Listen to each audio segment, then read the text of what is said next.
Top quality और consistent performance के लिए सिर्फ सिल्वर पंप्स। टॉप क्वालिटी और कंसिस्टेंट परफॉर्मेंस के लिए सिर्फ सिल्वर पंप्स, नाम याद रखना। परभणीत जिल्हाधिकारी कार्यालयात आढावा बैठक घेतला, काय आढावा घेतला बैठकीत, कोण कोण उपस्थित होते? जिल्हाधिकारी, अपर जिल्हाधिकारी, आपले आयुक्त, बाकी माझ्याकडे नगर विकास आहे, त्याचप्रमाणे वैद्यकीय शिक्षण आहे, सामाजिक न्याय समाज कल्याण आहे, अल्पसंख्याक आहे, या सगळ्या विषयाचा आढावा आज या बैठकीमध्ये घेतला।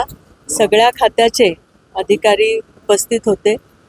परिवहन आहे माझ्याकडे, त्यामुळे ह्या परभणी शहरामधलं नगरविकास असल्यामुळे इथला पाण्याच्या ह्याच्यामधला, घनकचऱ्याच्या ह्याच्यामधले, ड्रेनेजच्या ह्याच्यामधलं, हॉस्पिटल मेडिकल एज्युकेशन आहे, तसंच महानगरपालिकेचे जे आरोग्य विभाग आहे त्याचा, आपले ST स्टँड, बस स्टँड, या सगळ्याचा आढावा आता आम्ही घेतलेला आहे।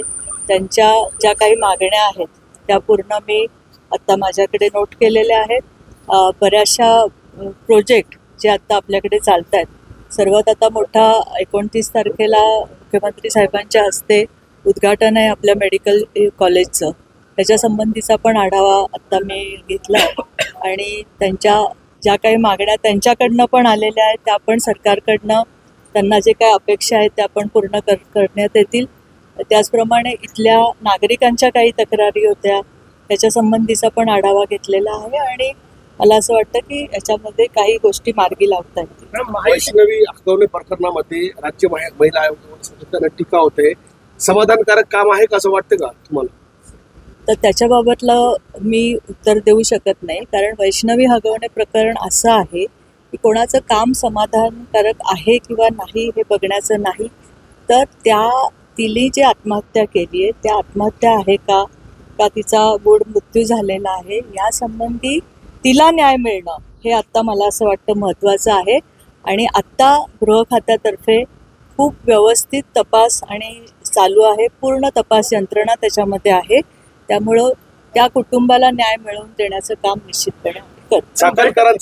चाकणकरांनी राजीनामा द्यावा अशी मागणी होते, विरोधकांसहित स्वपक्षीय ज्यांचे आहे रुपाली ठोंबरे म्हणतात त्यांनी राजीनामा द्यावा। मला असं वाटतं की त्यांच्या अंतर्गत प्रश्नासंबंधी मी बोलणं संयुक्तिक नाही आहे।